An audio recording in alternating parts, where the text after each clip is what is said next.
Bagaimana kalau ibu mengalami kematian orang-orang terdekat, suami, orang ayah, ibu, anak, saudari, bagaimana menghadapi musibah seperti ini? Karena kan bisa saja terjadi setiap saat pada setiap orang ya.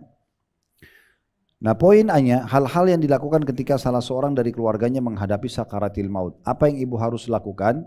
Kalau tiba-tiba ibu lagi di rumah, ada yang bersama kita di rumah, dia tiba-tiba lagi sakaratil maut. Apa yang harus dilakukan pada saat itu? Yang pertama, ibu fokus mentalkinnya atau mengajari orang yang sedang sakaratil maut dengan kalimat syahadat. Ya, asyhadu an la ilaha illallah wa asyhadu anna Muhammadar Rasulullah.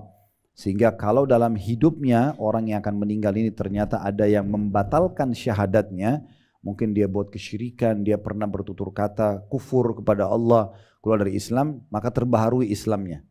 Maka kan kita kalau tahiyat ulang-ulangi syahadat kan, asyhadu an la ilaha illallah, karena memperbaharui keislaman kita. Khawatirnya jangan sampai ada dalam hidup kita yang terlintas. Sebagian ulama salaf ada yang menjadikan syahadat sebagai zikir mereka. Ya, hampir tiap hari mereka asyhadu an la ilaha illallah, asyhadu anna Rasulullah, jadikan zikir ya.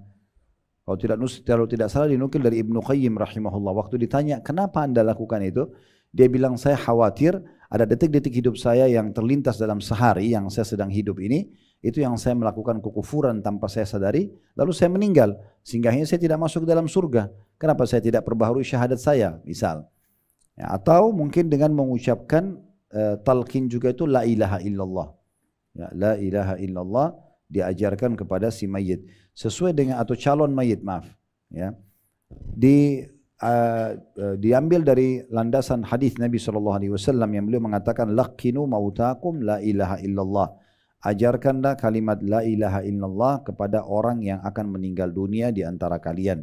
Sebagaimana dijelaskan ada footnote nomor 2 HR Muslim, yaitu hadis riwayat Muslim nomor 916, Abu Daud 3101, Tirmidzi 983, An-Nasai jilid 4 halaman 5, Ibnu Majah nomor 1445.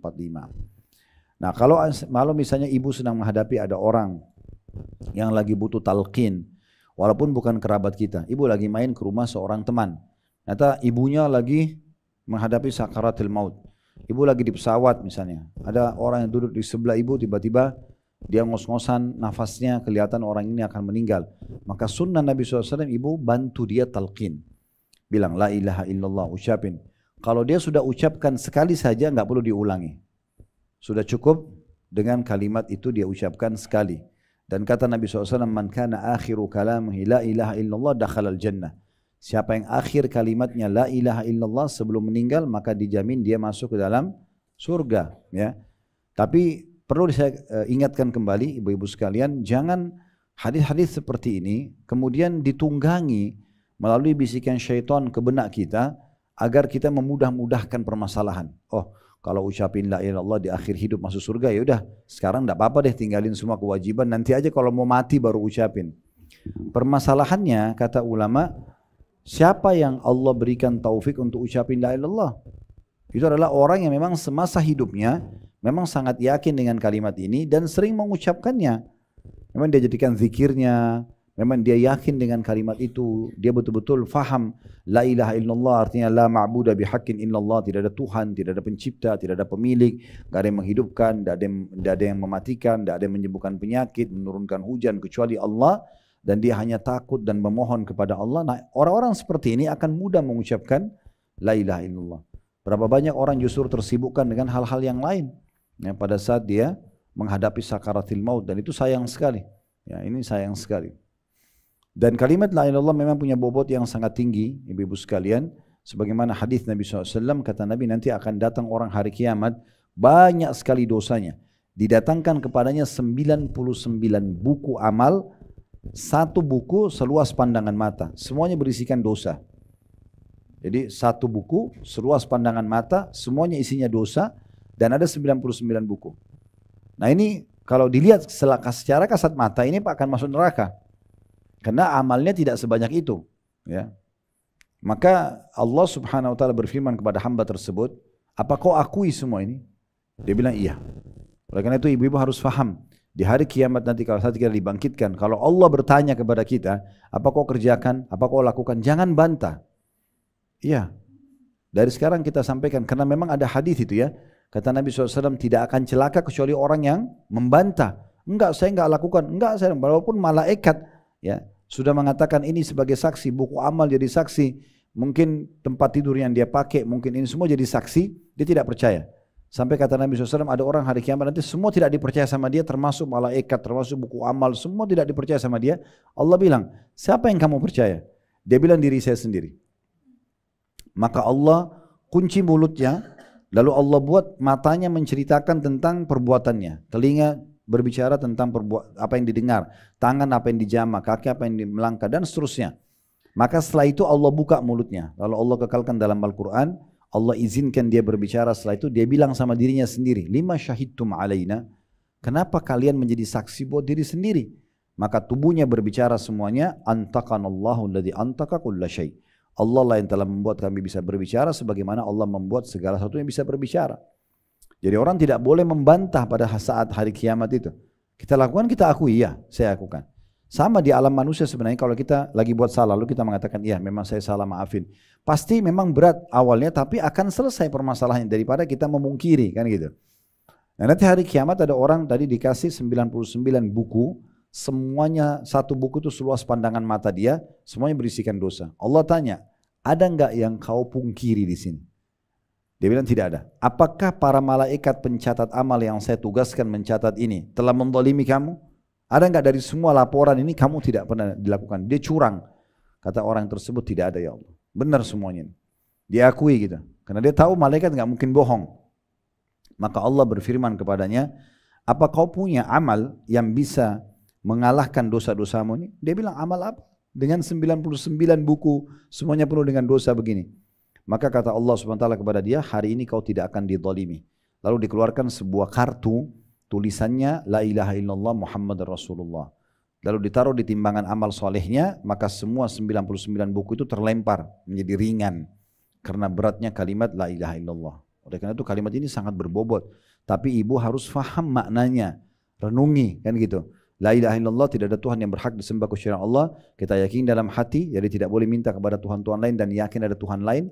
Renungi dengan fikiran, lalu aplikasikan dengan anggota tubuh. Semua yang kita kerjakan yang dibolehkan, yang kita nikmati yang dihalalkan, dan yang diharamkan semua kita tinggalkan. Nah itu aplikasinya, makanya akan memudahkan nanti kita untuk bisa mengucapkan kalimat ini di akhir. Yang kedua ibu harus lakukan, menghadapkan dia ke kiblat. Di mana arah kiblat? Arahkan wajahnya ke arah kiblat. Ya. Hal ini kata penulis berdasarkan hadis Yahya bin Abdullah bin Abi Qatada. Ada putut nomor 3, diriwayatkan oleh Al-Hakim jadi 1 halaman 353, Al-Baihaqi jadi 3 halaman 384, dan hadis ini hasan li ghairihi, atau menjadi hasan karena dikuatkan dengan riwayat-riwayat lain. Ini termasuk dianjurkan untuk menghadapkan wajahnya ke kiblat, baik dia sebelum meninggal ataupun dia sudah meninggal, ya. Kemudian yang ketiga, memejamkan mata mayit kalau dia sudah meninggal dunia. Rasulullah SAW bersabda, Innar ruha idha qubida tabi'ahul basar. Sesungguhnya jika ruh dicabut, maka pandangan mata akan mengikutinya. Hadis riwayat Muslim nomor 920 dan Abu Daud 3102 secara ringkas. Jadi maksudnya orang kalau meninggal, setelah meninggal biasa matanya ada yang terbuka, terbelalak, itu ditutup. Ya. Sunnah Nabi SAW ditutup. Kemudian yang keempat, mendoakannya sebagai mayit, ya. Sebagaimana Rasulullah SAW mendoakan Abu Salamah radhiyallahu anhu sebagai berikut. Jadi ada satu sahabat Nabi namanya Abu Salamah. Anaknya namanya Salamah, dipanggil Abu Salamah. Meninggal radhiyallahu anhu di awal-awal Islam. Yang nanti istrinya Ummu Salamah menikah dengan Nabi SAW. Ya. Maka beliau mendoakan Abu Salamah sahabatnya, Allahumma gfir li Abi Salamah warfa' darajatahu fil mahdiyin wakhlufhu fi akibihi fil ghabirin waghfir lana walahu ya rabbal alamin wafsah lahu fi qabrihi wa nawwir lahu fi. Artinya, Allahumma gfir li Abi Salamah, ya Allah ampunilah dosa-dosanya Abu Salamah, warfa' darajatahu fil mahdiyin, tinggikanlah derajatnya di antara orang-orang yang mendapatkan petunjuk, wakhlufhu fi aqibihi fil ghabirin, berikanlah penggantinya bagi orang-orang yang ada setelah, berikanlah pengganti bagi orang-orang yang ada setelahnya. Ya. Maksudnya keluarganya segala macam ada yang urus gitu ya. Kemudian waghfir lana walahu ya rabbal alamin, ampunilah kami dan juga dia wahai Rabb semesta alam. Wafsah lahu fi qabri, luaskanlah kuburannya, wa nawwir lahu fi, dan terangilah ia di dalam kuburan itu. Nah, dari doa Nabi Muhammad SAW ini Bu, berarti kita bisa ambil pelajaran. Kita dianjurkan memohon hal-hal ini untuk si mayit. Belum hafal dalam bahasa Arab, kalau ingat terjemahannya diingat saja terjemahannya. Yang paling dibutuhkan untuk orang yang meninggal adalah mohon pengampunan dari semua dosa yang pernah dia lakukan. Maka kita baca Allahumma gfir. Ya. Kemudian juga kita dianjurkan untuk mendoakan agar Allah tinggikan derajatnya. Serta yang ketiga, supaya ada orang yang mengurus keluarganya yang ditinggal. Yang keempat, diulangi lagi minta pengampunan dan diikuti dengan semoga Allah luaskan kuburannya. Jadi memang kuburan itu kan 1 kali 2 meter kita lihatnya, tapi itu di alam kita yang masih hidup. Kalau orang sudah meninggal, maka dalam sebuah hadis yang sahih riwayat Bukhari Muslim dijelaskan, kalau kuburan orang beriman itu akan diluaskan seluas pandangan mata dia. Dan dia akan melihat surganya sampai ke badannya bau wanginya, dan dibentangkan untuknya perbanai dari surga. Maka jadilah kuburannya taman dari taman surga.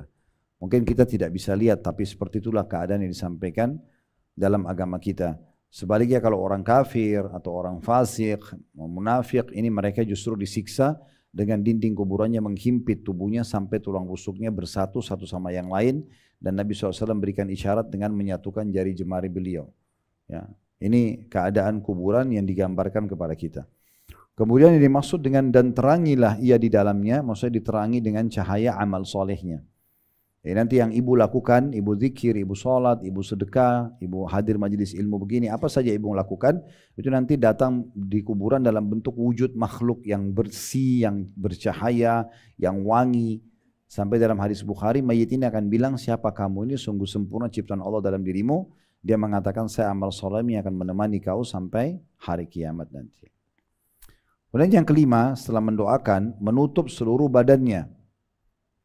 Diriwayatkan dari Aisyah radhiyallahu anha bahwa ketika Rasulullah SAW wafat, maka jasad beliau ditutupi dengan kain bergaris dalam kurung buatan Yaman. Hadis riwayat Bukhari nomor 1241 dan Muslim 942, dan lafaz ini adalah lafaz Imam Muslim.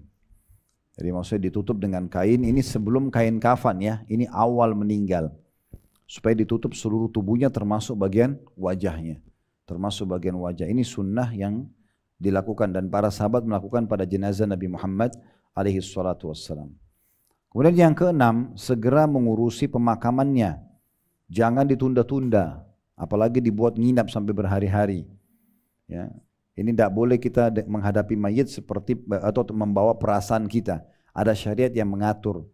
Mayit itu sudah tidak mau tinggal di rumah itu lagi. Dia berharap segera dibawa ke kuburan. Ya, dengarkan hadis ini. Kata Nabi SAW dalam hadis riwayat Bukhari, ada footnote di situ ya, nomor 6, hadis riwayat Bukhari nomor 1315 dan Muslim 944, asri'u bil janazati fa in taku salihatan fa khairun tuqaddimunaha wa in yaku siwa dzalika fa syarrun tada'unahu ala arriqabikum. Segeralah atau bersegeralah untuk mengurus jenazah. Hari itu mati, hari itu dimandikan, dibersihkan tubuhnya, dikafani, dikubur. Gitu kan? Bahkan di masa Nabi SAW banyak jenazah dikubur di malam hari. Mereka meninggal saat itu, mereka langsung dimandikan, mereka dikuburkan. Jadi nggak tunggu anaknya dulu, nggak tunggu orang tuanya, nggak tunggu saudaranya. Ada yang datang dari Amerika, datang dari Eropa, hanya berhari-hari ditahan si mayit tersebut. Ini melanggar syariat Allah Subhanahu Wa Taala. Ya, kadang-kadang orang bilang supaya nanti lihat terakhir kali, kan sudah sering lihat, gitu kan? Dan keyakinan seorang muslim tidak usah khawatir. Mati itu, ibu-ibu sekalian, dalam Islam adalah awal segalanya. Kita tidak mungkin melihat surga, hasil balasan amal soleh kita. Dan kita bertemu dengan Tuhan kita Allah yang selama ini kita imani. Kita juga bertemu dengan Rasulullah SAW yang selama ini kita ikuti ajarannya, kecuali melalui kematian. Ya, melalui kematian. Makanya seorang salaf pernah menasihatin temannya, ya, teman dekatnya, Makhul namanya salaf ini atau seorang tabi'in, dinasihati oleh tabi'in yang lain. Ya, temannya mengatakan, apa kau ingin masuk surga? Maka kata Makhul, tentu saja. Siapa yang tidak ingin masuk surga? Maka kata temannya, kalau gitu cintailah kematian dan sadari dia akan datang, karena kau tidak akan masuk surga kecuali kau meninggal dulu. Jadi kita tidak perlu khawatir dengan kematian, karena mati itu sebenarnya bagi orang muslim awal segalanya. Kalau orang kafir, dia akhir segalanya. Ya. Kalau kita awal segalanya, kenapa? Karena memang kita sudah menuju kepada kehidupan abadi. Tidak ada satupun yang ibu tinggalkan dari kerabat, dari orang yang ibu cintai sudah meninggal dunia, kecuali pasti ketemu hari kiamat. Ya. Cuma memang tempat di sana nanti cuma dua, surga atau neraka. Surga bagi orang beriman dan beramal soleh, neraka bagi orang yang membangkang dan kafir. Jadi kalau tiket kita sama, iman dan amal soleh, maka pasti ketemu di sana. Bahkan sosok seorang muslim selama dia tidak murtad dari agama Islam, maka walaupun dosanya banyak akan dibersihkan di neraka, kemudian akan dimasukkan ke dalam surga. Nabi SAW mengatakan nanti akan dikeluarkan dari neraka orang-orang beriman yang bahkan sudah tinggal tersisa bagian wajahnya saja. Semuanya hangus badannya. Dikeluarkan dari neraka. Ya, kemudian nanti mereka akan dimasukkan ke dalam sebuah sungai namanya sungai kehidupan, berada di depan pintu gerbang surga. Semua mereka dimasukkan situ dalam kondisi mereka hangus, dimasukkan, lalu para ahli surga memercikan air tersebut ke tubuh mereka, namanya sungai kehidupan. Maka mereka akan tumbuh, kata Nabi SAW, kembali, jadi bagus kembali semua tubuhnya, itu seperti tumbuhnya pohon-pohon kecil di saluran air. Kata Nabi SAW, tidakkah kalian lihat dia masih lemah dan warnanya hijau kekuning-kuningan? Nah seperti itu keadaannya. Lalu mereka akan dapat julukan, diberikan julukan oleh ahli surga dengan Juhannamiyun, mantan ahli neraka, gitu kan? Nanti ahli surga akan bilang begitu. Tapi Allah mengganti julukan itu, mengatakan bukan, tetapi mereka adalah utaqa'ur rahman. Maksudnya orang-orang yang zat yang maha pengasih bebaskan. Maka setelah itu mereka masuk surga dan mendapatkan derajat yang sesuai dengan yang Allah kasih. Tapi mereka masuk setelah dibersihkan dulu dosa-dosanya. Nah tentu saja kita berharap kita masuk lebih dulu sebelum ya kita disiksa dulu ya. Maksudnya kita kalau ada dosa pun kita tinggal taubat dan kita berusaha agar kita masuk di surga sebelum harus melalui neraka tentunya.